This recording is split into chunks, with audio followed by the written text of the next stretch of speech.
We will begin the presentation in 1 minute.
Welcome to the National Transportation Safety Board webinar presentation, From Recommendation to Law, Lessons Learned from Utah's 0.05 BAC Legislative Journey. I am Leah Walton from NTSB's Safety Advocacy Division in the Office of Safety Recommendations and Communication. Our webinar, which is being recorded, will feature a discussion moderated by NTSB member Dinzar with individuals who contributed to the passage of the Utah 0.05 BAC law passed in 2017 and will take effect in on December 30th, 2018. These individuals include Utah Representative Norm Thurston, Utah Senator Jay Adams, Tara Gill, Director of State Programs for Advocates for Highway and Auto Safety, and Tyson Skeen, Utah Traffic Safety Resource Prosecutor. A retired advocate from Utah AAA was originally scheduled to attend, but she regretfully had to change her schedule and is unable to participate today, but we will have remarks relayed by member Dinzar from her. This webinar will be structured in a moderated question-answer style by the panelists, and we will hold the last 30 minutes or so for questions from the audience. If you have a question you would like to submit, please do so in the question box on your webinar panel on the right side of your screen. If we do not have time to answer all questions, we will compile them and provide answers in a follow-up email to all registrants, along with a link to the webinar recording. We have a lot to cover, so let us begin right away with opening remarks by the Honorable NTSB Board Member T. Bella Dinzar. Member Dinzar. Thank you, Leah, and thank you for organizing this webinar. Good morning, everyone. My name is Bella Dinzar, and I am a board member of the NTSB. Thank you for joining us today, especially on the Monday of Thanksgiving week, when many people I know are headed out of town. But perhaps this is the best time to do this, just before we head off to share food and drink with family and friends, so that we can talk about a law that is meant to save lives by separating drinking from driving. I'm very happy to have this opportunity to host a webinar where we get to talk with people who were instrumental in passing our country's first 0.05 BAC law, and that was in Utah. So I'll take a few minutes to tell you about the NTSB, our safety recommendation about 0.05, and the safety benefits of a lower illegal per se BAC law. But I'd like to leave most of our time so that you can hear from the people who made it happen. We all know that every state is different, and each of you knows your state the best, but I hope that hearing about the efforts in Utah will be an inspiration for you to consider how your state can benefit from the life-saving tool that a 0.05 BAC law can be. So to start off, a little bit about the NTSB. We are a unique, independent federal agency with the sole mission of investigating transportation disasters in all modes of transportation. You're probably most familiar with us as a people combing through wreckage to find the black box. Our job is to find out what happened and to make safety recommendations to prevent tragedies from happening again. We also monitor trends in transportation safety, and we develop special reports to examine specific issues. Alcohol-impaired driving deaths and injuries have sadly been a national epidemic and a tragedy for decades, claiming about 1/3 of the lives lost on our roads each year. And in fact, NHTSA, the National Highway Traffic Safety Administration, just released its alcohol-impaired driving statistics for last year, 2017, which totaled 10,874 people who died in motor vehicles involving drivers with BACs of 0.08 or higher. And I'd like to point out that this large statistic only includes fatalities occurring at 0.08 BAC or higher. It leaves out at least 1,000 lives lost to drivers with a currently legal BAC of under 0.08. In 2012, NTSB held a forum called Reaching Zero, Actions to Eliminate Substance-Impaired Driving, to identify the most effective data-driven, science-based actions that we need to eliminate crashes resulting from impaired driving. And as a result, we developed a special report containing safety recommendations. One of these recommendations called for states to lower their BAC laws to 0.05 or lower. Or to be very precise about the language, we recommended that states lowered their illegal per se BAC or blood alcohol concentration from 0.08 grams per deciliter to 0.05 grams per deciliter or lower. So briefly, how does a 0.05 BAC law prevent crashes, deaths, and injuries? It's not by increasing DUI arrests. It's by encouraging people to make the right choice not to drive after they've been drinking. When we discuss lowering BACs, though, sometimes we focus too narrowly on only that group of drivers with BACs between 0.05 and 0.079. Because even at that level, we know that drivers are 7 times more likely to be in a fatal crash than drivers without any alcohol. But the much, much bigger and more important effect of a lower BAC law is its deterrent effect on the entire population of drinkers, on people at all levels of BAC, high and low. A 0.05 BAC law works to prevent deaths and injuries because it discourages people from driving after they've been drinking. We like to say that a lower BAC law simply reminds people to separate drinking from driving. We know that 0.05 BAC levels would result in a potential 11% decrease in fatal alcohol crashes, which means we could save over 1,000 lives in our country every year nationwide, probably more. We also know that about 100 countries have a 0.05 or lower BAC law, and simply having a lower BAC changes behavior. So although some people in those countries may actually drink more alcohol per capita than people in the U.S., there are fewer deaths on the roads. So that's right. They may drink more, and yet they die less because of a 0.05 or lower BAC. So 2 key points I'd like to stress before we turn to our speakers. 1, lowering your state's illegal per se BAC law to 0.05 will save lives in your state. And 2, NTSB and many other organizations, some of whom you'll hear from today, are there to assist you by speaking to legislators, having interviews with the media, talking with community groups, and writing op-eds, if we're invited. In the case of Utah, I was able to fly across the country with less than 48 hours notice to testify because I was invited. You can see more helpful information in the handout section of the webinar control panel. So if you look there, you'll see a downloadable safety briefing sheet, the Reaching Zero report, and most recently, the National Academies of Science, Engineering, and Medicine report, which was sponsored by NHTSA, which also recommends lowering the BAC. But as we all know, we can't pass good safety laws with just facts or evidence. We need dedicated, savvy, and persuasive individuals. Individuals like we're going to hear from today, and individuals who are participating on this call, like all of you. So today, we've assembled some key individuals who are responsible for the Utah 0.05 legislation to tell the story of what started as an NTSB recommendation and how that became a state law in Utah. In 2016, Utah State Representative Norm Thurston introduced a bill to lower the illegal per se BAC in Utah from 0.08 to 0.05.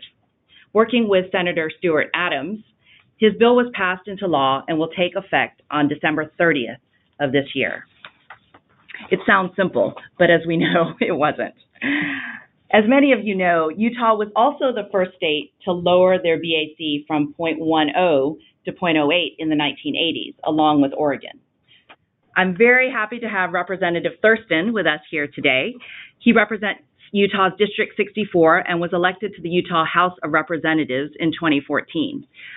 I met Representative Thurston in 2016 when he contacted me for information about the NTSB recommendation. Welcome, Representative Thurston, and thank you for being here today. Thank you. It's a pleasure for me to be here with you today, and just want to start with giving a little bit of background on the history of moving to 0.05 in Utah. It goes all the way back to 2013. And on May 14th, 2013, the NTSB issued a report recommending, of course, among other things, the state should lower their per se BAC limit to 0.05. In October, the Sutherland Institute arranged for Jim Fell to come and testify before one of our legislative committees on the research behind that recommendation. I would say the presentation was well received, but nobody stepped forward, and so the concept just kind of was hanging out there. I was elected a year later, and in all reality, I had no idea that either of those things had happened when I was elected. But in 2016, in the summer, I started talking to the Department of Public Safety about policies that would make our efforts to reduce drunk driving even more effective. Towards the end of the year, I was contacted again by the Sutherland Institute to see if I would be interested in partnering with them on this issue. And after a review of several policy options with both stakeholders and public safety officials, it was apparent to me that the best path forward, both politically and practically, would be to follow the NTSB recommendation and lower our BAC to 0.05. So in the fall of 2016, I opened a bill file, and I issued a press release in December of 2016. It happened to be on New Year's Eve weekend, and you'll see that date right there, December 30th, 2016. That's kind of a key thing. It's going to take 2 years from the press release to the time this law goes into effect. But the effort was on its way. The bill was voted on for final passage on March 8th, 2017. Governor Herbert signed it on March 23rd, and it goes into effect December 30th of this year. So I want to talk briefly about stakeholders. Let's go to the next slide. On issues like this, it's important to have a broad range of supporting stakeholders. And the reason why is because stakeholders can bring critical resources to bear and provide important perspectives. And there are different kinds of stakeholders, and they have different roles. The first type of stakeholder are local stakeholders. Local stakeholders are boots on the ground. They can meet with individual lawmakers over extended ranges of time. They can speak to media, testify in hearings, and often on short notice. We were lucky to be able to get Dr. Dinzar to fly out to our committee hearings, but we only had 48 hours notice, and that doesn't always happen for everyone. So there are some examples you can see up there of the local stakeholders that were involved. Including the executive branch. I would like to note and thank the executive branch for being involved in this, the Department of Health, the Highway Patrol, Department of Public Safety, Department of Transportation, and others, are all very critical in this. And of course, you can't do this without votes. So the legislative branch, you have to find some stakeholders in the legislative branch. For me, the critical ones were the committee chairs of both law enforcement and transportation committees, and of course, finding willing and committed sponsors like Senator Adams. And I can't emphasize how crucial it was to have Senator Adams' support on this bill. It could not have happened without him. National stakeholders, let's go to the next slide briefly here. National stakeholders can provide significant value because they lend credibility and can join the chorus of support. And here you can see us meeting with local officials and also national officials meeting together. Now, I want to emphasize NTSB is absolutely willing to help on this one, but you have to request assistance. And I was really glad that somebody told me that I could request assistance. Having Dr. Dinzar on site for both the House and Senate committee hearings was a major turning point. And of course, she was able to meet with individual legislators to answer questions. And that's in addition to support that we received from National Safety Council, Advocates for Highway and Auto Safety, AAA, and AMA, and others. The most important thing that I want people to take away from this experience in Utah is that it's research and data that matter. There is a lot of research and data to back up this policy. We can go on to the next slide. You can, of course, choose the study that most directly applies to any particular given concern, but they've all been summarized in these two documents here. NTSB's Reaching Zero, and also the comprehensive study by the National Academies of Science, Engineering, and Medicine. These are the best tools we have in our arsenal, because you can go into those reports and answer literally every question or every concern using research and data. We also created and launched a website specifically to target and inform legislators about this. And as far as anybody knows, it's the first time that a legislator actually went to the trouble to create a website for a bill. But we thought it was important for people to be able to see video clips, to be able to hear audio, to see pictures and graphs and study and learn about this. The takeaway from all of this is that you cannot win this argument on pure emotion. You can try, but you won't win. It's the facts that are going to carry away the policy. In the next slide, let's talk about communicating effectively. So effective communication is critical. You have to focus on clear policies that are known to save lives. We were able to use the media, public hearings, and other avenues. You can see in both of these pictures, the one on your left is Dr. Dinzar and I meeting with news media. We were heavily featured in news media. And on the right, there are a couple of gentlemen sitting there along the sides with computers. Those are from the print media.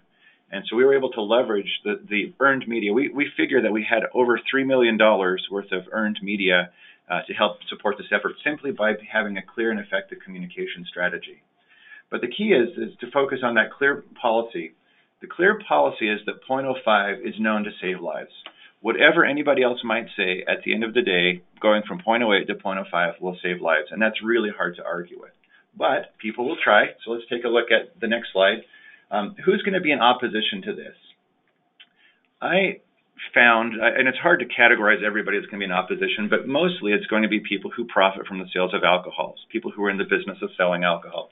And here's one of the examples of what we had to deal with. This was a full-page ad taken out in local newspapers of people trying to point out problems with the law. It turns out that this is not factually correct, but nevertheless, that won't stop people from throwing it out there. The strategy of those who are in opposition is generally to push for another solution. They try to deflect, saying, well, this isn't the right solution. Let's do something else. Let's focus on interlock devices, or let's focus on more severe punishment for people at high BAC. But the response is quite simple. We can do more than one thing at the same time. We can focus on interlock devices. We can focus on policies to deal with high alcohol drivers at the same time as we're engaging in general deterrent laws like 0.08 to 0.05. After all, this is not about reducing drinking. It's about reducing driving after drinking. And the research is on our side on this one. It shows that in places where they have done this, you reduce the number of people who drink at all levels are less likely with the 0.05 policy.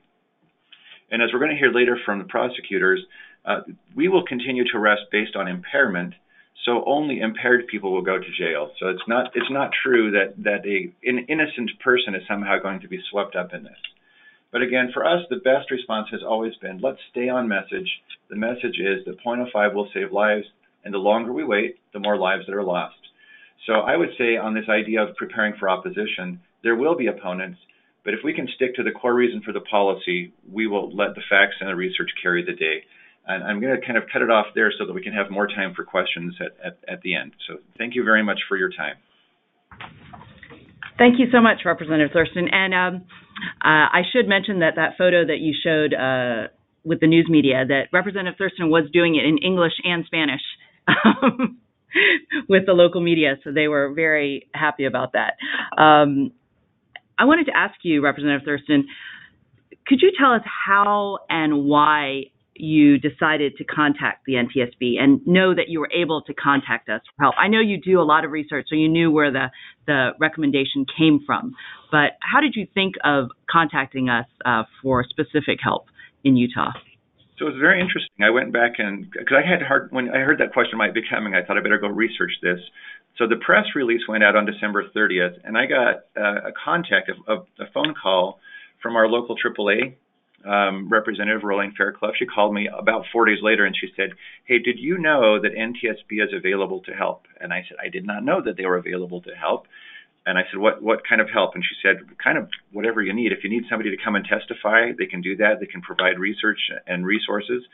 And I said, put me in touch. And within a day, I was able to get in contact with Dr. Dinzar, and we were discussing how NTSB could be helpful. And it was amazing and incredible, the amount of resources, the amount of support, the willingness to be able to come and testify at committee hearings, provide print and other media information. It was fabulous. And I really think that had we not done that, we would not have been able to get it passed, because bringing in a national expert to meet with individual legislators and answer those hard questions with serious legitimacy was key to passing the legislation. Well, thank you for that. And we do commonly go, when requested, to support any of our safety recommendations, and we were happy you were able to get in touch with us for this one. So thank you so much. And I'd like to remind the audience and the participants that you'll have the opportunity to ask questions of all of our speakers today. So please submit your questions online, and Leah will ask them of Representative Thurston or any of our following speakers. So now we're going to turn to State Senator Jay Adams, who's the Majority Whip and the Senate President-elect in Utah. And Senator Adams was instrumental, as Representative Thurston said, in the passage of this bill into law as well. Senator Adams has represented Utah's District 22 for many, many years, and he was recently named Senate President. So congratulations, Senator, and welcome. Thank you. Great to be with you today. Appreciate the opportunity to spend a few minutes to give a little bit of my background in my passion for this issue. It goes way back to when I was first elected. I really had never anticipated that I would be an elected official, and I really had not thought of running for office. But I live in the proximity of a very major highway. And at the time that before I ran for office, there were no semaphore stoplights on that highway. And as the position opened up and people were encouraging me to run, I was hesitating actually running at all. And then I had a good friend from high school remind me of maybe how I drove in high school. And he reminded me that my oldest daughter was turning 16, and his son was also turning 16. And that people were being killed. There were a lot of fatalities, people trying to cross the highway because there were no semaphore lights.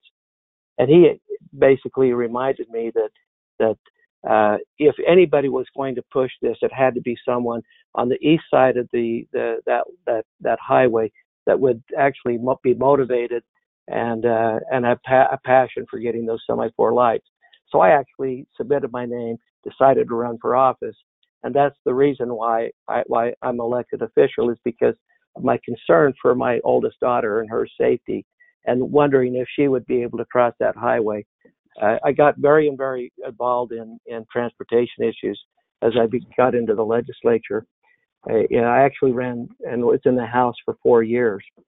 During that period of time, I helped actually permit another highway project. At the end of that, I decided that I'd done what I needed to do, and after 4 years in the House, I actually resigned or didn't run again, and thought I'd just kind of go back into my normal lifestyle. I was asked by the governor of the state of Utah to serve as chair of the Transportation Commission between the time that I served in the House and the time that I was in the Senate. I had no idea what that entailed, but I thought I could maybe take care of that assignment, and the amazing thing was, my very first meeting, I came to chair the Transportation Commission. The very first item on the agenda were the fatalities that month, and there were about 20. And we began the meeting with a report on the fatalities every meeting. And as a chairman, I really didn't know quite how to handle that. I didn't know whether to have a moment of silence.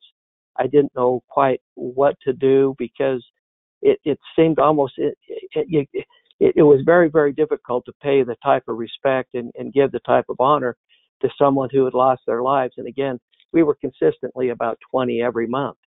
At the same time, the Iran war was going on. I had a neighbor who was putting a big 4x8 sign up in his yard, and he was keeping track of the number of fatalities in that war. They came nowhere close to the number of fatalities we were experiencing on our roadways. In fact, back in 2015, there were 30,800 motor vehicle fatalities in the United States. The director of transportation kind of did the math, and he said it was the same number as a 747 crashing every week. Now, that was stunning to me, that we could have a 747 crash every week in the United States in motor fatalities and no one really paying attention to it. So back in 2009, our governor was chosen to be the ambassador to China. Our lieutenant governor was chosen, my senator was chosen as the lieutenant governor, and then I decided to run back for the Senate. In 2014, we passed laws to deal with traffic safety. We made it illegal to text or dial a number on your phone. 2015, we had a seatbelt law, but it was not a primary offense. 2015, we made it a primary offense. In 2017, at the same time this bill was being passed, we implemented a 21 and under helmet law. And then it seemed natural that as Representative Thurston, as he was working on this 0.05 alcohol law, that as he was running in the House, he asked me to be the Senate sponsor. And I was excited to do that because, again, as I studied the data that NTSB, the Sutherland Institute, and other great organizations and individuals had, the goal has nothing to do with alcohol. The goal has to do with safety. And again, as if you want to drive those numbers down, this seemed to be a viable way to do it. Just a side note, as we moved through the process, it had a delayed effective date, as you've heard. Lots of information was given. Lots of press was there was so many press releases, so much press coverage that the entire state was kind of focused on this 0.05 issue. And I was amazed. I started to track the data, and after the bill was passed, everybody said our alcohol sales would actually decrease. Our alcohol sales have actually increased. People said our tourism would go down. Our tourism numbers are up. But in 2016, we had 281 fatalities, automobile-related fatalities in Utah. In 2017, it actually went down to 273. This is the right thing to do, and again, it has very little to do with alcohol. It has everything to do with trying to save lives. Thank you, Senator Adams. And I know that you have a very deep level of experience in transportation in general. And how were you able to garner support specifically for 0.05 from your fellow senators? What do you think was the most helpful in gaining their support, in addition just to your relationships that you built over these many years? Why don't we go to the next slide? I heard a comment once that when we have data, we ought to use data. When we have opinions, I prefer mine. There are so many opinions about different things, but the data is clear. And this slide depicts those around the world that have 0.05 that's shown in the green, and the 0.08 is shown in the red. The United States is one of the only areas in the entire world that uses the 0.08. I happen to be involved in a lot of national legislative groups, NCSL, CSG, ALEC. One of the groups was planning a trip to Calgary, a conference in Calgary. And I listened very closely at the same time as this bill was being passed. I didn't hear any negative comments about anybody going to Calgary because they had 0.05 versus 0.08. The comments and the opposition saying that our tourism numbers were down simply had no data to them. Again, great organizations like Sutherland Institute gave information for our senators and representatives to see. The NTSB, you're absolutely amazing at the data and the information you were able to bring. So, and it helped as we, a lot of times there's a lot of confusion around issues, but the data typically wins the day. And that is what brought, I think, senators and the support that we had to have to pass the bill. Thank you, Senator Adams. And it's interesting that you say that this information from around the world was so useful, because I know that Rolane Fairclough, who was working for AAA at the time, said something very similar to me when I was talking to her, that seemed to resonate with a lot of people in Utah and from, all ends of the political spectrum. So I think that's an interesting commonality there. And what would you say, Senator Adams, was the most difficult part about gaining support for this legislation and getting the other legislators to support it? Again, it was actually trying to separate alcohol from the issue. A lot of people thought, and Utah has some fairly conservative alcohol laws, but as people study them, they actually aren't that restrictive. But everybody tried to make this about alcohol and about the damaging effect it may have on tourism or on our restaurants or on our economy. It had nothing to do with alcohol, and I think as we made that separation, it helped greatly. And again, the data. As you looked at it, we actually did some research, again, just right after the bill was passed, and our alcohol sales were up almost 10%. Our fatalities were going down, and our tourism was up.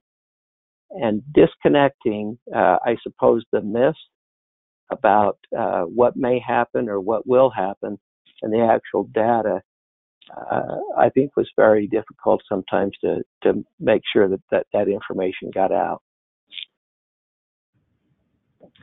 Thank you, Senator Adams. I think you made that point very clear in many of the public hearings and meetings that took place in Salt Lake City around that time. Is there anything else you'd like to share with the audience? We'll have time for questions also at the end, though. Sure. And again, Utah was one of the first to actually adopt the 0.08 BAC limit. We were now one of the first to adopt the 0.05. It's very difficult as you get out in front of an issue to lead, but I think Utah's led before, and I think as I've seen other states come on board with this, it's an issue that needs leadership. And I think if you try to look at what's happened over time, when we want to actually do what's right. When you do what's right, and you lead, many times, not only will other people follow, but the things you're doing will help the citizens of your area, your state, and again, the fatalities, I think, is what you need to focus on. 30,800 motor vehicle fatalities in 2015 across the United States. That's an epidemic that I don't know why legislators across the nation aren't looking at, and why there isn't more focus on that issue. Yep. Thank you, Senator Adams. I think that we'll hope that other states follow Utah's lead, and what you said was about doing what's right. That's sort of like the old Mark Twain saying, right? Do what's right, and that will gratify your friends and astonish the rest. so thank you for that. Right. And thank you for staying online for questions if you're able. I know you have a busy day, but thank you to you and Representative Thurston for being willing to answer questions as well. Thank you. Now I'd like to welcome Tara Gill, who's Director of State Programs for Advocates for Highway and Auto Safety, and Kathy Chase, who's the President of Advocates for Highway and Auto Safety, unfortunately is not able to make it today, and we hope that she feels better soon. But Tara is her able representative today, and Tara actually was very involved in the Utah legislation, providing information to the Utah legislature. Advocates is a coalition of national consumer health and safety organizations and the major property casualty insurance companies and trade associations. So thank you for being here, Tara. Well, thank you. And also, just before I get started, I wanted to say a thank you to Member Dinzar, to Leah Walton, and the rest of the NTSB team for convening this webinar. I think it's going to be tremendously helpful for states that are considering 0.05 BAC measures in 2019. So I thought I'd start off by giving a little bit of information about Advocates for Highway and Auto Safety, who we are and what we do. We were founded in 1989, and our mission is to prevent crashes, save lives, reduce injuries, and contain the related costs. As Member Dinzar mentioned, our board is kind of unique. We're made up of the nation's leading property casualty insurers, and the other half of our board is made up of consumer public health and safety groups. We have a three-part focus. We work on safer cars, safer drivers and passengers, and safer roads. All of the positions we take are research-based and data-driven. We adopted a 0.05 BAC policy in 1993. So on the state level, Advocates works to pass strong traffic safety laws, and on the federal level, we work to enact safety legislation, and also through our federal regulatory program, we work to ensure that the legislation passed by Congress is enacted on time and in line with congressional intent. Over the past 30 years, we have been fortunate to participate in some of the key safety successes. Some of these major victories include enactment of numerous impaired driving laws in the states, including all offender ignition interlock device laws, open container laws, and child endangerment laws. And last year, we were very pleased to be a part of the team that helped make Utah the first in the nation to enact a 0.05 BAC law. On the federal level, one of Advocates' first efforts was getting airbags put into all cars as standard equipment. Since then, a number of other safety advances such as electronic stability control, roof crush, ejection, and side impact protection have also been achieved. And as of this May, all new cars are required to have a rear view camera as standard equipment. We're also strong champions of proven safety technology in the states, including automated enforcement systems such as speed and red light cameras. As part of our state legislative program, each year Advocates releases our Roadmap of State Highway Safety Laws report, or as we call it, the Roadmap report. And on your screen, you'll see that's a copy of our 2018 cover and our president, Kathy Chase, speaking at the Roadmap Report press event. So the Roadmap is our annual report card. We rank all 50 states and Washington, D.C. on their progress toward adopting 16 basic traffic safety laws. Each year, the release features a really great lineup of speakers and garners a significant amount of media attention. And it's a great opportunity for us to highlight, emerging or upcoming efforts in the states and, get some media focus on them. So in addition to impaired driving, our report and our state program focuses on 4 other categories, including occupant protection, front and rear seatbelt laws, and motorcycle helmets for all riders, child passenger safety, teen driver safety, and distracted driving. The report is a really great resource for states looking to upgrade traffic safety, and if you haven't seen it already, I encourage you to take a look. It's on our website at saferoads.org. So, while we do not yet rate the states on adopting 0.05 BAC measures, I am pleased to note that in 2018, our roadmap report did include information on Utah's recent success and also on 0.05 BAC as a research-backed countermeasure, and we plan to include information into our 2019 report as well. So, as national advocates from Washington, D.C., we look for local partners in the states advocating for safety improvements, and we work to support their efforts. And we do this by producing fact sheets, hearing testimony, letters to committees and to the legislature. We compile research and we educate stakeholders and the media. We push out support on the media, and we also make connections and engage new partners in the effort. We also work closely with our board members, local groups, chapters, and councils to share information and generate support. And we find that this collaboration really helps to strengthen the understanding of a traffic safety effort for all involved. So in looking for local partners, there is really nothing better than the dream team of a dedicated bill sponsor, a supportive governor, and law enforcement engagement. And in Utah, all these, this was evident from the beginning. We had the dream team of Representative Thurston and Senator Adams, and Governor Herbert's engagement was also critical to the success, as were the efforts by NTSB and Member Dinzar to educate both the legislature and the public on the issue.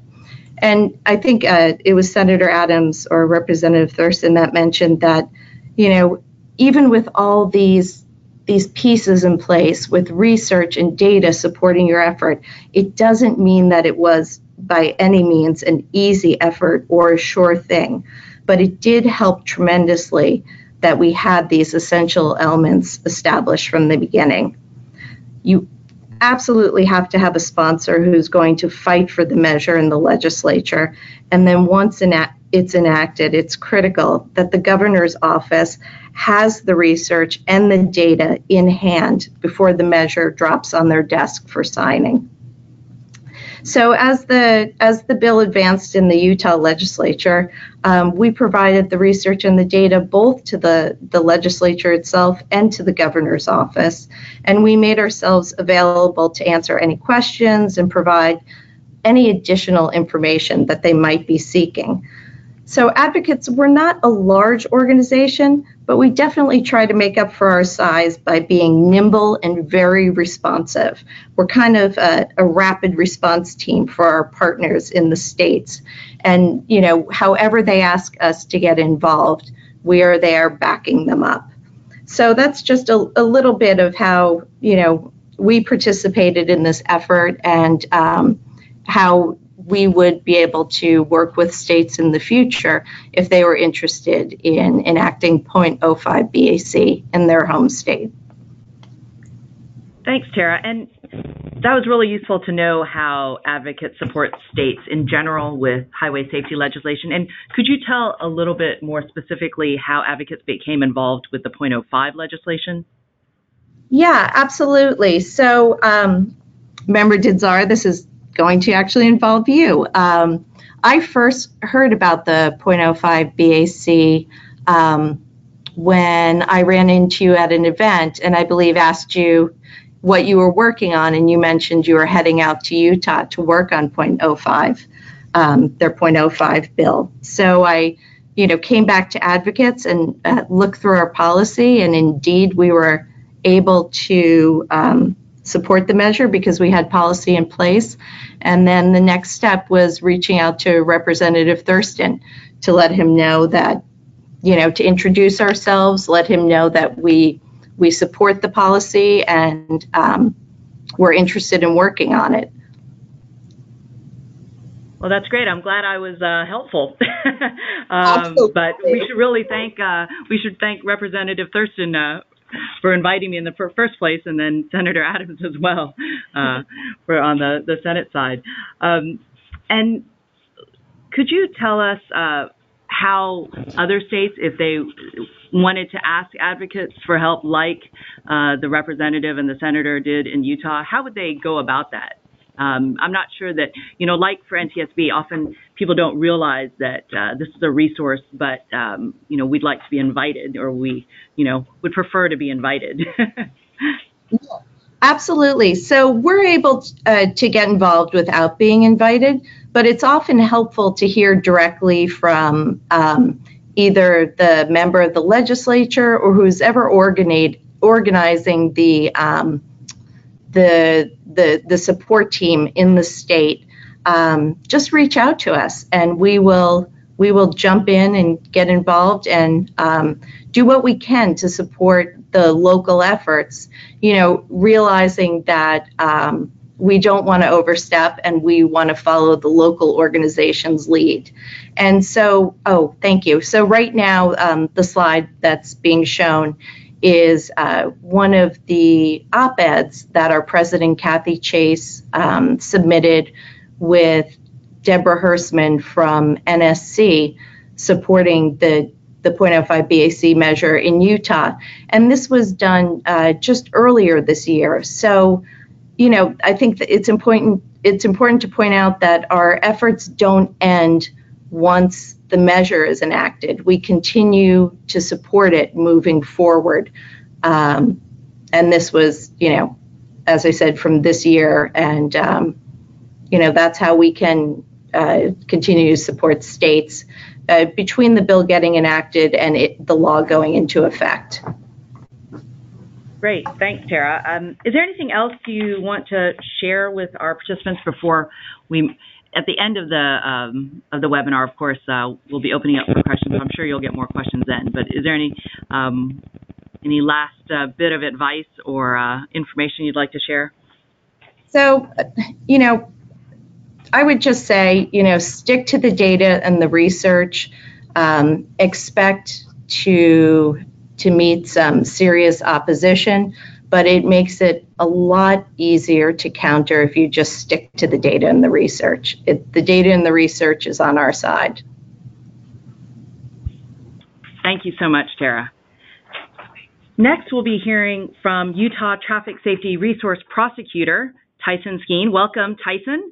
Tyson was selected as the Utah Traffic Safety Resource Prosecutor, or TSRP, in January 2016. He's a graduate of S.J. Quinney College of Law at the University of Utah, and he's practiced as a defense attorney at the Utah County Public Defender Association, as a prosecutor for Salt Lake City, and as the unit chief for the city of West Jordan. So to start off, Tyson, would you tell us what a TSRP, a Traffic Safety Resource Prosecutor, does in a state?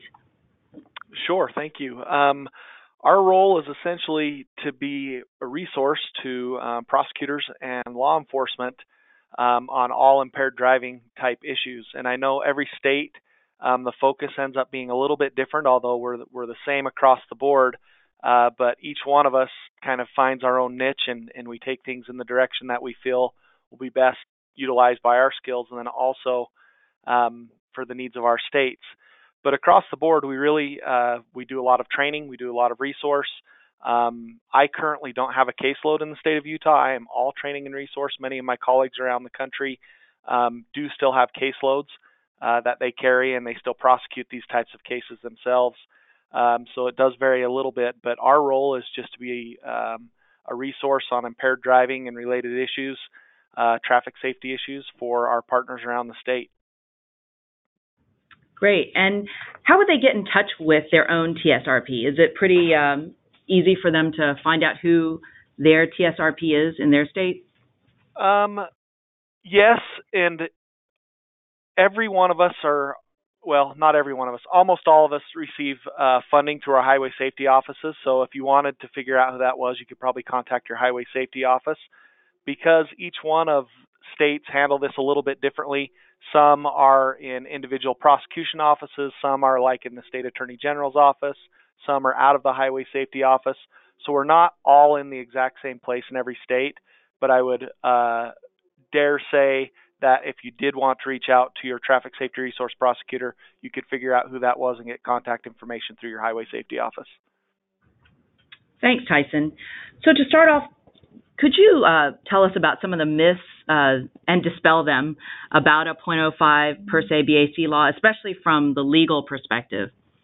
Yeah, so I'm not an elected official. It's not my job to pass laws. It's not my job really to even work on legislation, although as questions arise, we're often asked, and we will educate as we are asked to do so.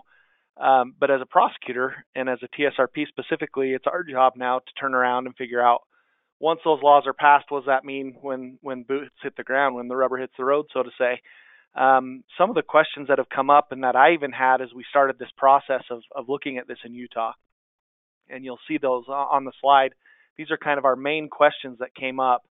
And the biggest one, the most glaring one, is one of the major tools that law enforcement have to detect impaired drivers are the standardized field sobriety tests.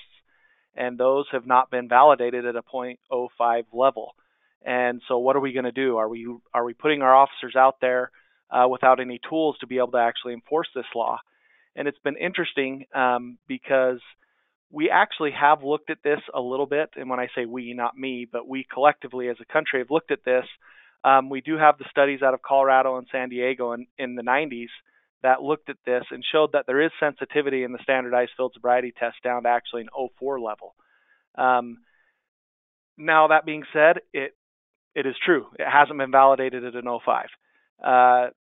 A lot of people are saying, let's let NHTSA validate these clues at an 0.05 the same way they have at other BAC levels in the past before we make these changes. If you look at the history, and I don't work for NHTSA, I don't speak for NHTSA, I haven't talked to anybody at NHTSA about this, I don't know what their plans are on this. So if you want to know anything about validation studies or plans, that's a question for NHTSA, not me. But if you look at the history, NHTSA didn't do its validation study to the 08 standard until 1997.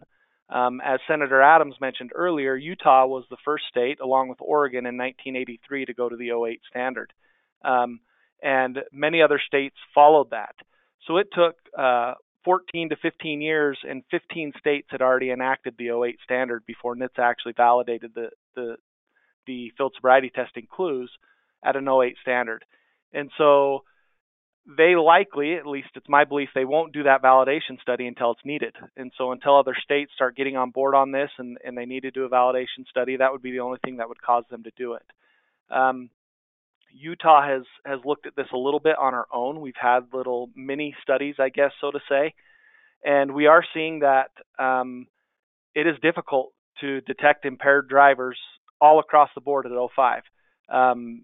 In controlled studies, our Highway Patrol has been doing some controlled studies with this through drinking labs and things like that.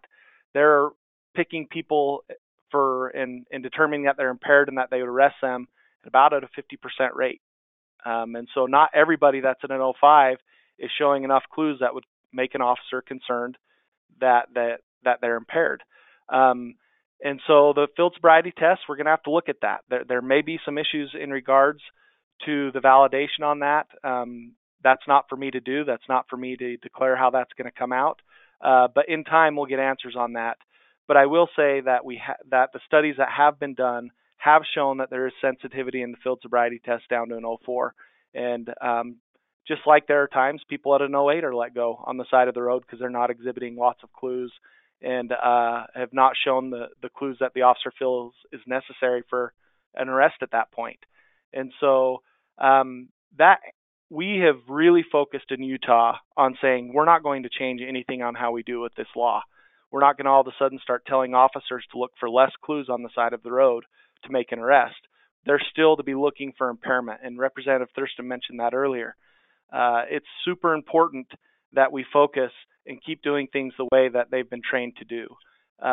We don't need to change anything about how we investigate these things. We just need to do an investigation, and if a driver's impaired on the side of the road, we arrest them and get them off the road. If they're not, we let them go on their way. It's the same thing that we do today. It's what we did yesterday, and it's hopefully what we will do after the 30th when this law goes into effect. Another myth is there's this idea that you're only punishing responsible drinkers, and we heard that a lot throughout the legislative session and since, that, all you're trying to do is punish responsible drinkers. I want to make one key point here. First and foremost, responsible drinkers don't drink and then drive. And I want to make that clear that any person who has drinks and gets behind the wheel of a car is putting themselves and others in danger, regardless of how much they've had to drink. Impairment starts at the first drink, and we know that. That's the whole thing that alcohol does. It causes impairment. And so this idea of only punishing responsible drinkers by reducing to a 0.05 BAC doesn't really fit with reality, because responsible drinkers don't drive. Looking back at that Colorado study that was done in 1995 that looked down to an 0.05 level, that study actually showed, and it's been confirmed here in what we've looked at a little bit here in Utah on a very limited basis in controlled situations, is that study showed it was actually more likely that an officer will let an 0.05 driver go than wrongfully arrest a responsible drinker who wasn't impaired. And so that really is not a concern that we need to be focused on. We're not going to all of a sudden start arresting a bunch of innocent people who aren't impaired because this law changed. Another thing that has been a high criticism of this law is that we're changing our focus from the most dangerous drivers, those with high BACs, to this lower level BAC. And I think an important part of this, it goes back to what I was saying just a few minutes ago, that we're not changing the training for law enforcement. We're not changing the training for prosecutors and how we prosecute these cases. We're going to continue on and do things exactly as they've been trained to do in the past. We are looking for impaired drivers. We're not looking for 0.05 drivers. We're looking for impaired drivers. And so, interestingly, and for several years this has been the case, the average BAC arrest in the state of Utah, or the average BAC on a DUI arrest in the state of Utah for many years has been static at 0.15. And I think that's pretty consistent with other places around the country. This year, our most recent report that was just published a couple weeks ago or a week ago, whatever it was, actually showed that number went up to a 1.6 last year, or for 2017. So it went up just a little bit. We're not all of a sudden going to expect that number to drop really low because we're going to start arresting a bunch of 0.05 to 0.079 drivers. That's just not the focus of this. There's absolutely no way that we'll be able to arrest ourselves out of the DUI problem, the impaired driving problem. We have to have people making a cultural shift. And so our focus, again, it's not focused. We're not talking about changing our focus in the law enforcement world from high BACs to low BACs. We simply want to get impaired drivers off the road. We don't care if they're an 0.05. We don't care if they're a 0.25. We don't care if they're high on cocaine or marijuana or opioids or whatever it is. If they're impaired, we want them off the road. And that is still the focus and will continue to be the focus on this. Talking about this cultural change, one thing that has kind of become a little bit of a burr in my saddle, so to say, is this idea of a legal limit. We hear this all the time in media reports. We see it in judicial opinions. We talk about it in our law enforcement world as traffic safety partners. We mention this legal limit, and I'm advocating that we stop talking about a legal limit, because we don't do ourselves any favors by saying the legal limit is 0.08 or the legal limit is 0.05. In Utah, we don't have a legal limit. We have a per se limit, and that may seem like splitting hairs, but I'm an attorney, and that's what we do. We split hairs. But the idea behind this is I think when we tell people that the legal limit is 0.08 or the legal limit is 0.05, people think that they can drink up to an 0.08 and be fine and be legal under the law, which simply isn't the case. In Utah, especially, and I think most places around the country have this, it's 0.08 or incapable of safely operating a vehicle. So it doesn't matter what your number is. If you can't safely operate your vehicle and you're impaired, we're going to arrest you. And so I think one of the major benefits of this law that was passed is we've got people talking from the '08 standard down to an '05, and people are going to be drinking less. And that's really the goal when it comes down to this. As I said earlier, we simply can't arrest ourselves out of this problem. We don't have enough resources in our state, and you likely don't have enough resources in your state to be able to arrest yourself out of this problem. We have to have a cultural shift, and the people making the decisions to get behind the wheel of a car have to make the decision not to do so.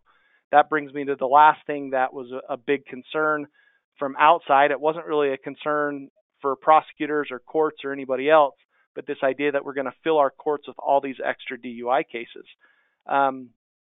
In the state of Utah, looking at the last 5 years, we have maintained very, very static DUI arrests across the state. Our highest number was in 2014, 5 years ago. Well, within the last 5 years. Previously, we had much higher numbers than that. They've come down. But it was 10,000, right around 10,900 DUI arrests throughout the state. This last year was our lowest, 10,300. But before that, it had been with about 100 arrests over a 4-year period. What that tells me is we're maxed out. Our officers, our law enforcement officers around the state are arresting the amount of DUI perpetrators that they can arrest with the resources that they have. And so it's not like all of a sudden we're going to increase our DUI arrests twofold and fill the courts and create this huge backlog. It'll be interesting to see how this plays out. Anecdotally, our Highway Patrol had reported that after this law passed, and again, it doesn't go into effect until next month, but it passed in 2017, they were having trouble getting DUI arrests on the side of the road. They would do field sobriety testing. They'd smell alcohol. They'd do field sobriety testing. People would pass all the tests and not show any clues of impairment, and they would ask, and they'd say, well, I'm the designated driver tonight because that new law passed. We don't want to get in trouble. And so at least initially they were seeing, and again, it's anecdotal, we don't have any data to support it, but what they were reporting is they were seeing a decrease in people that were actually drinking and driving, thinking the new law had already gone into effect. And so those are really the questions that have come up in our world. And the biggest takeaway point of all of this for law enforcement and for prosecutors, courts, whoever it may be, is we don't have to change a thing on this new standard. We simply do what we've always done. We get impaired drivers off the road. We prosecute them the same way. And now we just have a different per se level that makes it illegal to drive in our state, which is 05 instead of 08. But in regards to how we're going to do it, that's been our focus. Keep things consistent, keep things the same. It doesn't need to change. And if we do change, we're probably going to end up getting bad case law if we start trying to cut corners or do different things. And so we've really tried to emphasize just maintain what we've done. Don't change your the way you do an investigation. Don't change the way you do anything else. Just maintain it and things will be fine. And that's really the point that I wanted to make today. Thank you, Tyson. I think that's really useful for people to understand, from that perspective. And you made a lot of good points, and I'm glad that you reiterate the fact that it's not about increasing arrests or that there will be a lot more people in courts with extra DUI cases, but it's really about encouraging people to make the right choice of not driving if they've been drinking. I think that's why I like our graphic so much, the choose one. It seems very simplistic, but there's only 2 check boxes, drink or drive. So, but I appreciate hearing it from a more lawyerly attorney perspective. So just one more question, Tyson. Could you tell us some of the work that you've done as a TSRP in Utah to prepare the judicial branch of government as the .05 law gets closer to going into effect so that other TSRPs or other states might know, what might be useful? Yes. Unfortunately, not a lot. And we do not have a judicial liaison in the state of Utah right now. And getting in front of judges, especially since even though I don't have a caseload right now, I still wear the badge of a prosecutor. So getting in front of judges to have conversations with them is very difficult, as they want to avoid, and I want to avoid, any allegation of ex parte communications or anything like that. It wasn't too long ago, maybe 2 months ago, I was invited to come with a defense attorney to present on something not related to this issue, to about 60 judges from all around the state at a conference they were at. And while this issue wasn't on our agenda, we were asked a question about it in the question and answer period following. And I was able to tell them the same thing I've told you today and the same thing that I've told law enforcement officers, that just keep doing things the way you've always done it. Your probable cause standard all of a sudden is not reduced. You're not all of a sudden going to find it easier for probable cause for arrest for anything. Nothing needs to change. But that's really the only opportunity I've had to be in front of judges on this issue. I've offered, I've put my name out there, I've told them I'm willing to come, but because of that independence of the judiciary, because I still wear a prosecutor badge, it has been very difficult to be able to actually get in front of them and have a lengthy discussion about this. But I'm hoping as time goes on, we'll be able to figure out a way to be able to do that more effectively. Well, I think that's also good to know, Tyson, that that you're available, and that if other states follow in Utah's footsteps, that that's some of the things that they need to consider. So thank you so much for taking the time to tell us about your experience, and also for dispelling a lot of the myths, especially from a prosecutor or legal point of view. So we really appreciate that. Yeah, no problem. So our final, and everyone, you'll have a chance also to ask Tyson questions as well at the close of this webinar. So our final presentation comes from Rolane Fairclough, and she is a longtime state traffic safety advocate who's worked for decades for AAA Utah and was instrumental in advocating for this bill in Utah. So did you know that AAA is active in advocacy and lobbying for traffic safety issues, as well as the other things that AAA is known for? And in fact, Rolane joined AAA in 1996. And for 20 years, she's been their spokesperson, their legislative and community representative. And in that position, she brought traffic safety issues to legislators such as graduated driver licensing, child safety seats, booster seats, the primary seatbelt law, and she's worked on transportation oversight as well. She also served as chair of the Coalition for Utah Traffic Safety for over 15 years and was president of the National Association of Women Highway Safety Leaders for 2 years. So as you can see, she brings a wealth of experience and credibility to the issue. Rolane had a last-minute unavoidable conflict today, so unfortunately she's not able to join us live, but she did share with me some important thoughts that I know will be really useful to everyone, and I tried to capture her advice verbatim, so bear with me as I get those notes. So when I talked to Rolane about what she wanted to share most with people who are considering, or states who are considering a 0.05 law, she said, and this is a direct quote, "Every state legislature is different, but you can start by getting together the people who previously been supportive of good traffic safety laws. I can't overstate the value of having an established traffic safety lobbyist, one who has credibility and a good established relationship with legislators. Legislators have a lot to do, so they rely on information from trusted lobbyists. While there may be self-serving outside lobbyists flying into your state, their arguments won't hold a lot of weight compared to good established lobbyists who've been providing good traffic safety information to legislators for years. And of course," and I didn't tell her to say this, "use the information from NTSB and the AAA Foundation for Traffic Safety, which showed that 63% of Americans support 0.05, and pick the message that is best for your state," end quote. Rolane also says that, quote, "The 0.05 issue was different because there were vested interests coming from outside the state with lots of money, so be prepared. Even though their logic was flawed, their story has more flash and glamour. So you need people who can speak to the media well and who know reporters, good lobbyists like the people at AAA. So be prepared. Get those op-eds ready. Talk with reporters you know." So that's a direct quote from Rolane. I think Rolane is too modest, so maybe it's a good thing she's not here, but she'd be too modest to tell about her important role in Utah. I think Representative Thurston mentioned it already a bit. But I can tell you that she really leveraged her credibility and her strong relationship with legislators, reporters, and community members to make sure that the true story of 0.05 was heard. She personally was there at the Utah Capitol every day, whenever there was any meeting or hearing about 0.05. And she ensured that legislators and the public heard the real story about 0.05, not just what they were being told from others. And Rolane also wanted all of you to know that she really got her understanding of the importance of responsible driving and the tragic ramifications of carelessness.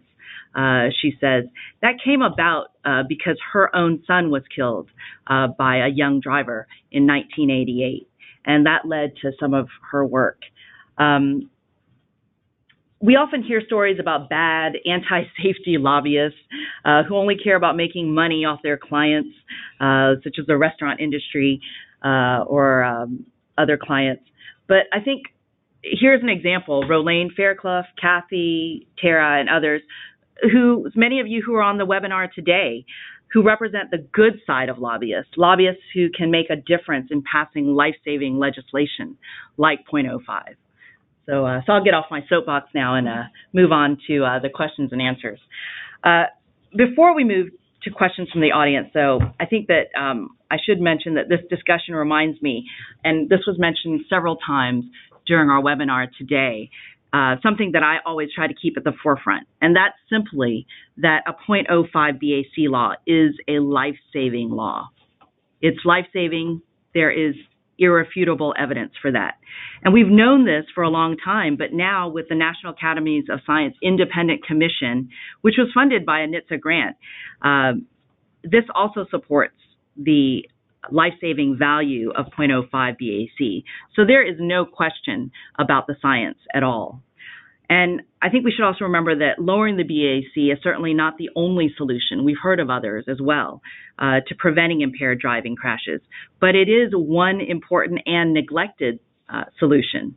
And here at the NTSB, we're willing and able to offer you support if your state is considering this legislation. All you have to do is ask.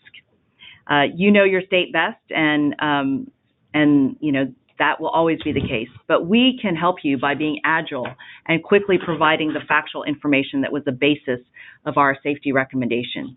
And we can do that from the perspective of an independent federal agency dedicated solely to safety.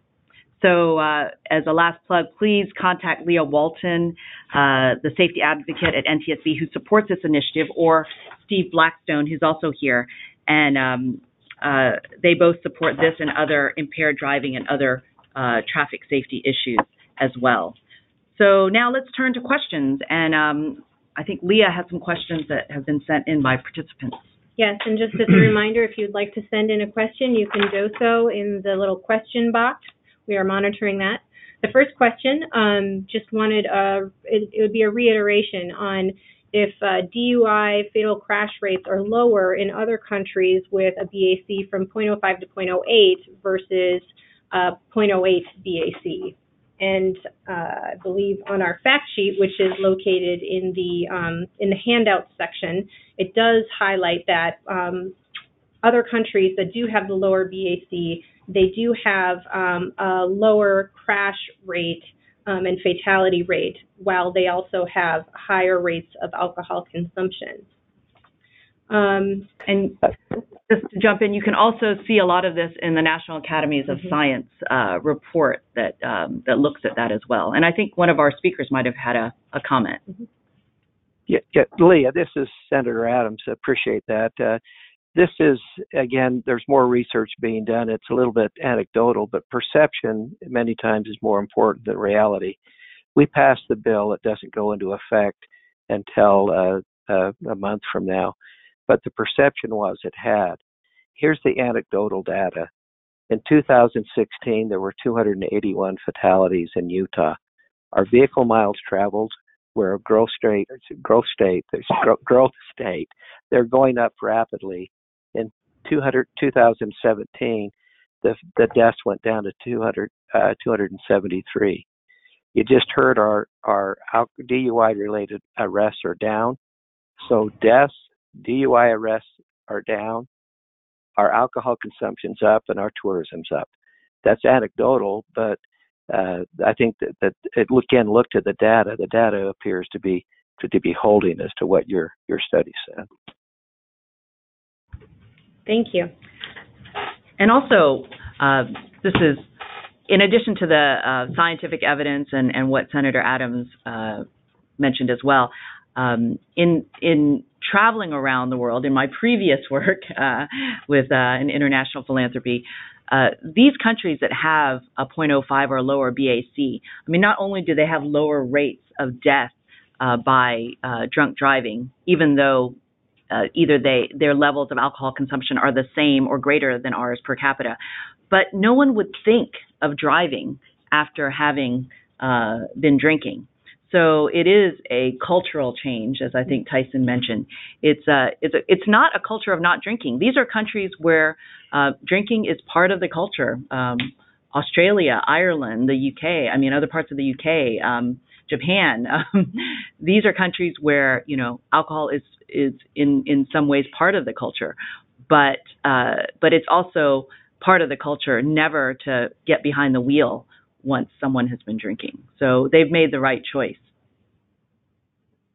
Our next question, and I should mention before I ask the question, we have a few other NTSB folks in the room with us to answer potential questions. And so I'm going to direct this next question to Kenny Bragg, who's with our Office of Highway Safety.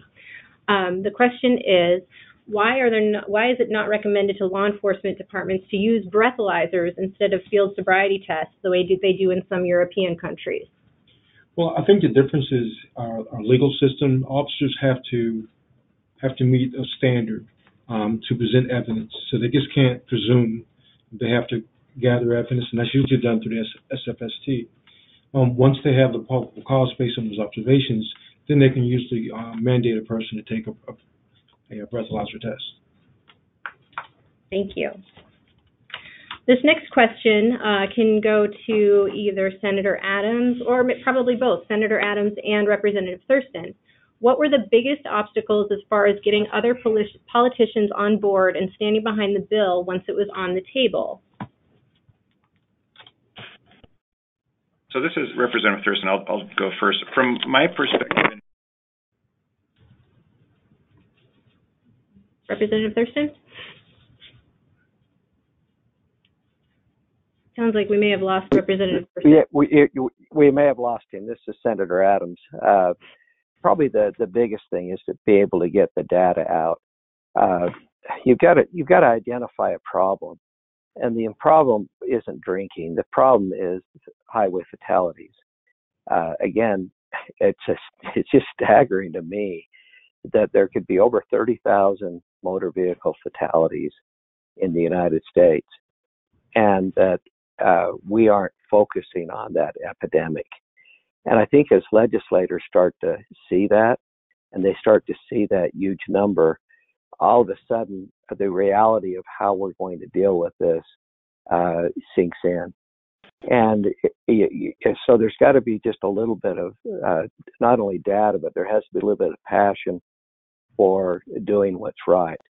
And then I think there are very few people that haven't been affected by some type of highway fatality.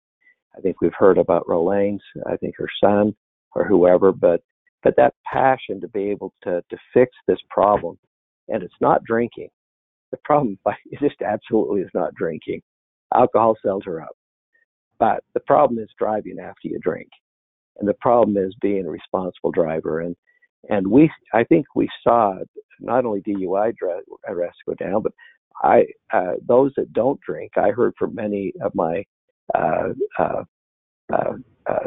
other colleagues and people that I talked to about the bill, that they were being more attentive about not texting, about paying attention while they're driving.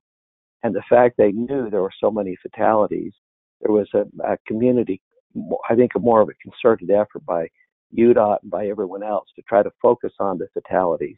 And if you do that, I think legislators will do the right thing. I think it's intrinsic to them to try to do what they think is right for their citizens, and that's when the 0.05 concept actually starts to resonate with them, driving that fatality rate down. not driving the drinking rate down, but driving the fatality rate down. I think that's what resonated with legislators in Utah. Norm, I don't know if you're back, but yeah, go ahead if you are. Yeah, sorry about that. I would say in the House, the biggest obstacle, and maybe this was globally the case, was combating the misinformation. It's a tried and true technique of people who oppose all sorts of big legislation to try to throw sand in the eyes of those who are watching it. And so we heard all sorts of interesting facts that weren't actually facts, and being able to combat those with research from NHTSA, from NTSB, and later from National Academy of Sciences, Medicine and Engineering, and being able to tell people that's just not true. We know that you're hearing this, and you're hearing it very loudly from people who are worried about this bill, but it's just not true. And reality was, surprisingly, once we got the bill out there, the House was not a difficult sell. It passed very overwhelmingly in the committee hearing, and once we got to the House floor, same thing. It was not a hard sell. It wasn't like it was coming down to the wire and we were worried about one or two votes. It was a reasonable thing for people to conclude this was a good policy once they saw the facts. And again, NTSB, Sutherland, and other organizations, you need to turn to them because they'll get you great facts. All right, so the next question, we have someone curious if they can get the citations for the two studies on the low BAC for SFST, and I believe we can share that when we send out the follow-up email with the recording. A question came in asking, has anyone who supported the initiative contacted the National Governors Association for additional support to help other states move in the same direction? So this is Representative Thurston. I have not reached out to National Governors Association, but they have reached out to me. So I should have thought of that a long time ago, since I was heavily involved with Center for Best Practices when I was working in the governor's office. But we had other things we're working on. But yes, that is the connection has been made. Center for Best Practices is aware, and there will be work going forward to help the executive branches around the country understand what the policy is and what the implications are, supportive of governors who may be interested in moving forward.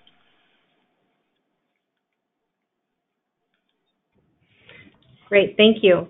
The next question I'm going to direct again to Kenny Bragg, who I should mention is a retired police officer from Prince George's County.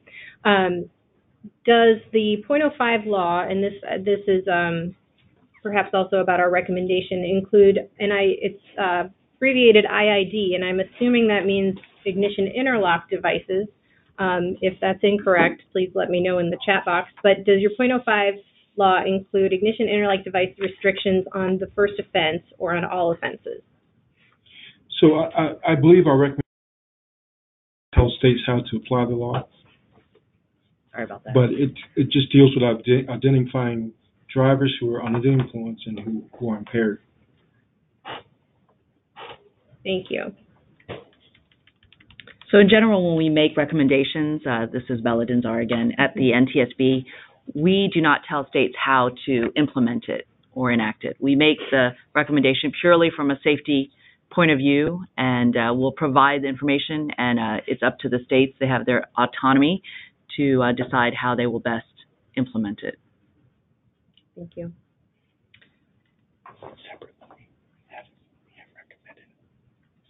Yes, but just as an aside, one of our recommendations, which is included in the Reaching Zero report, is, well, actually it's reiterated in the Reaching Zero report, is for ignition interlock devices for all offenders. And that has been passed in over half of the states in the country. Let's see, there's a question that this example seems to me to be a great case study. Has NTSB or Utah researchers and legislative leaders considered publishing this as a case study in the peer-reviewed literature? I'll direct that to Representative Thurston and Senator Adams if you've considered any of that in your state. I love academic research. I did it for 8 years. I just don't have time to do that. So anything that would be a case study or research, I think it's a great idea. I just don't have time to do it. I would hope that somebody in the public policy academic world would be interested in taking this up. And I'm not aware of anything that Senator Adams again, but I think would be interesting to do. But again, the bandwidth of legislators is probably not something we can take it on. But I think others might. Well, perhaps a great research project for a graduate student out there listening. Absolutely. Thank you. Let's see, this question is, again, either for Utah or perhaps for Kenny Bragg. Is there any evidence that there might be a substitution effect where drivers switch to drugs, particularly marijuana, to better avoid detection by the police? To my knowledge, there's no indication that this has caused people to switch to drugs, but I would point out that the SFST is also useful in identifying drivers who are impaired by drugs as well, which is another reason why you would want to use a SFST as opposed to just simply applying a breathalyzer test to every stop. And I'll add to that, the SFSTs are helpful for drug impairment. One thing we've seen in Utah, and we actually saw this nationwide fairly recently, we had the report that drug-related DUI deaths outpaced alcohol across the country. We've been that way in Utah already for some time. And in fact, the most recent numbers, we had over double the amount of people who were killed from drug-impaired driving on Utah roads than alcohol-impaired driving in 2017. And so we've already been seeing that even before this bill passed, that we were seeing an increase in drug-impaired drivers and drug-impaired driving and fatalities. And so while those numbers are going up, they were going up before this law passed. And so I'm not sure that this law will have any impact on that. But we do have a real problem with drug-impaired driving. Thank you. This question is for Representative Thurston and Senator Adams. Do you think there needs to be an update to Utah's ignition interlock law to conform with the 0.05 law?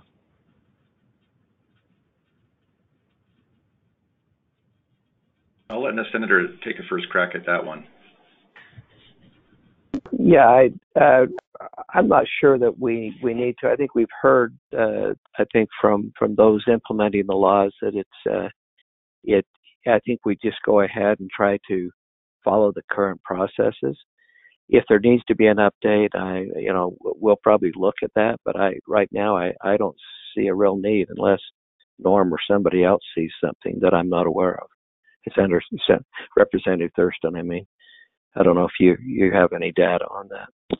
Yeah, no, I think the way that I've been thinking about this is it's a separate question. The IID laws and all of those sorts of things, it would have to do with once somebody has been determined to be punished with certain deterrent effects or whatever, however you want to think about that. Those are important questions, and we talk about those every year. Are we doing enough to deal with ignition interlock? Are we doing enough to deal with jail time and fines and all of those sorts of things and suspension of driver's licenses? Those are all downstream questions, and we take a look at those every year. I don't think that 0.05 is going to change very much how we think about any of those, because those are all based on once a person has been arrested and convicted of impaired driving, what do we do? This is Bella Dinzar again. I think that that's an important point.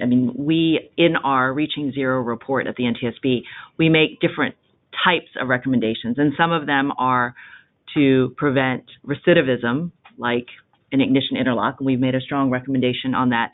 But a 0.05, we should all remember, it's a deterrent, so it's a true preventive strategy because it allows people to make the right choice before they have committed any type of wrongdoing that could hurt someone. Great, thank you. This next question, I feel as though any of our panelists could weigh in on, but I'm going to start with Member Dinzar. How much effort was put towards addressing false facts and the origin of them versus just educating the public? Thank you, Leah. That's a good question. I'd say a lot, because in this case, there were a lot of false facts and false information, as you heard from some of the other presenters. And it was just simply untrue, but it was very compelling. So they were stories which were incorrect, but they were actually false stories. So we did put some effort into that, and that was educating legislators that the information they may have been receiving was wrong, but also just refuting them. And we did those through op-eds as well as direct letters just to provide information. And I know even after the law was passed by the House and the Senate and signed by the governor, there were still attempts to advance some false information. But luckily, just right about that time, the National Academies of Science came out with their studies. So we didn't plan it that way, but it sure helped us out a lot that an independent academic commission that was very well thought of came out, and their first recommendation that they put in all their press releases was to pass a 0.05 or lower. Would any of our legislators or even Tara like to provide any feedback on that question? Hi, Leah. It's Tara. I would just add that I absolutely agree with Member Denzar. I think we may have put more of an effort into refuting erroneous and misleading information as we did into promoting 0.05 BAC as a countermeasure. But it was a necessary part of the process because some of the information was put out in really, clever, well-done slogans or large ad campaigns. And while, at Advocates, we don't necessarily have the resources or the deep pockets to do something similar, we did have the data and the research. So consistently pushing back on the misinformation was key to that process. Thank you, Tara. There was another question just asking if the slides would be made available, and they will be made available and sent out tomorrow. Next, there's a question. As a father who lost his son in California to a drunk driver and trying to pass a bill to lower the BAC to 0.05 in California, I'm not finding any assembly members who are willing to back the bill. Is there any possibility for Utah representatives to reach out to California representatives? So I have been contacted by a couple of legislators from California to get more information. So I'm hopeful that because those conversations have gone well, that they will be courageous enough to step forward and go public and take this on.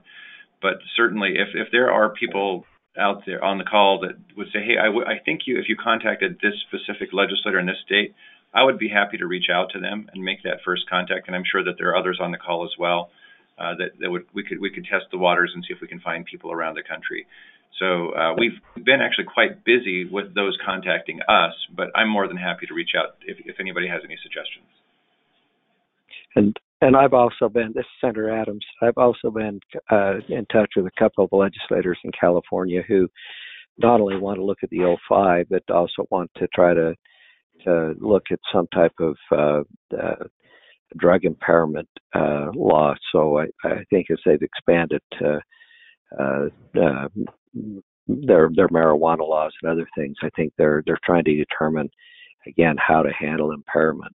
And the bottom line behind all this, again, it's not drinking. It's just what that caller who had the question is talking about. It's the fatalities. And if we stay focused on fatalities, I think that's where we've got to keep our effort.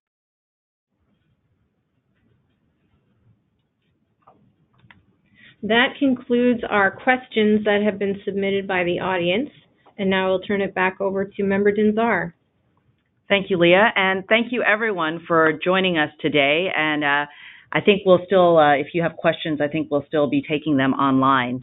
I suppose just to wrap up, I think two important things of all the many useful facts and information that we learned today is just remember that lowering your state's illegal per se BAC law to 0.05 will save lives in your state.